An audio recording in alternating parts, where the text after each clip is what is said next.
Allez, motivation du matin, coaching du matin. Alors aujourd'hui j'ai envie de vous parler de la timidité. C'est des choses que je traite assez souvent en coaching. Pourquoi? Parce que tout le monde se pense timide, hein, pense ne pas oser. Surtout quand on est en difficulté relationnelle. Et qu'est-ce qui va se passer? C'est que l'autre personne avec qui on a envie de parler, ou l'autre groupe, on a l'impression qu'il est super puissant.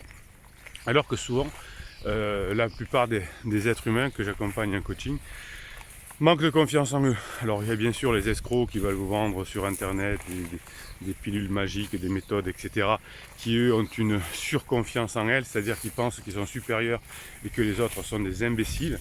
Alors on va généralement vous parler à ce moment-là de biais cognitifs, de choses comme ça qui montrent que l'être humain est parfois pas responsable, etc. Donc ça, c'est des personnes qui sont en surconfiance, mais pour la plupart des personnes qui sont intelligentes, eh bien, on manque de confiance en soi, et pourtant, la confiance en soi est quelque chose qui va nous permettre d'avancer.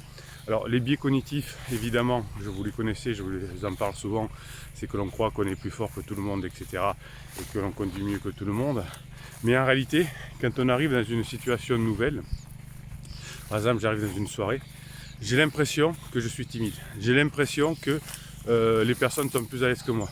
Or, n'importe qui, quand il arrive dans une soirée, dans un endroit qu'il ne connaît pas, a cet effet de timidité. Alors qu'est-ce que c'est? C'est pas une vraie timidité d'ailleurs, parce que une forme de timidité pour être en maladie, c'est quelque chose de nouveau.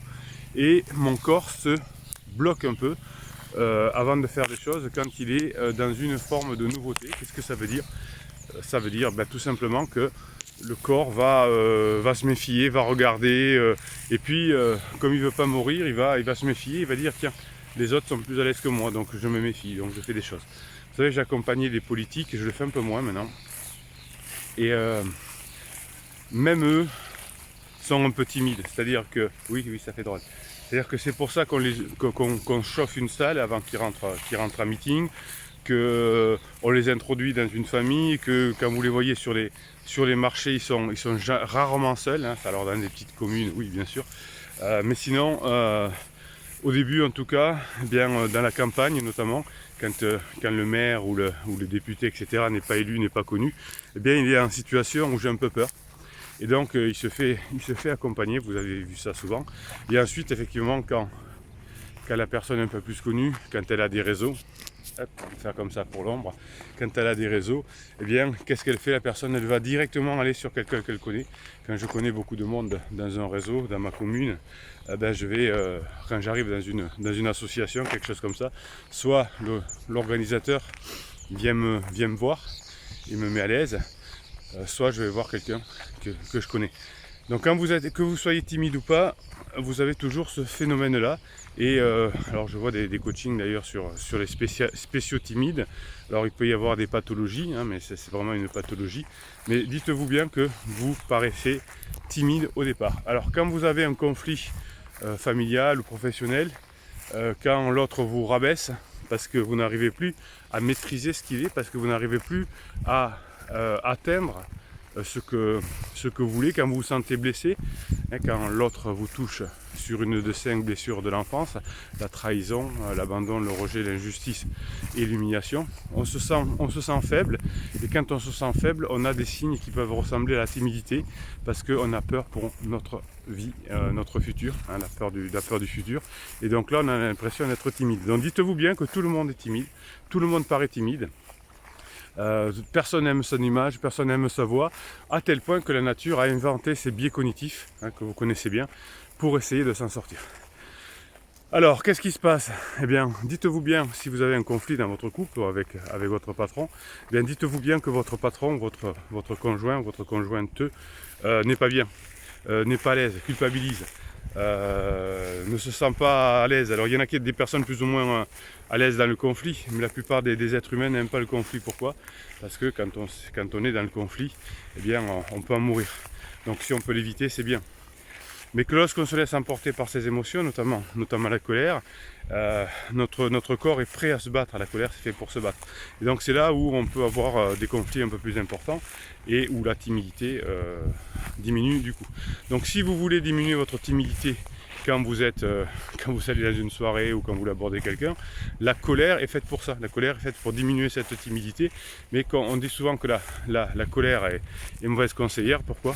Parce que lorsqu'on arrive dans un endroit qu'on ne connaît pas, où c'est dangereux, où on n'est pas à l'aise, eh bien si on est trop dans la colère, qu'est-ce qui va se passer? Eh bien on se met en danger. Donc la timidité fait pour nous sauver notre vie. Et si on se sent en infériorité, si on se sent blessé par les émotions, par les réactions de l'autre, eh bien on peut se sentir timide. Donc ne soyez pas timide, on n'est pas timide naturellement, c'est des choses qu'on ne connaît pas. Donc si on se prépare psychologiquement à une soirée, à un entretien, si on se booste avec les vidéos du matin, eh bien vous serez beaucoup moins timide. Allez, un petit coup de plaisir, voilà, hop. Ça enlève la timidité.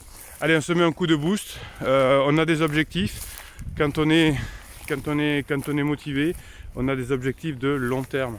Et ces objectifs de long terme, on va les servir par des choses de court terme. Est-ce que la timidité est quelque chose qui va servir mon objectif de long terme? Je ne pense pas, ce n'est pas possible, je ne le crois pas.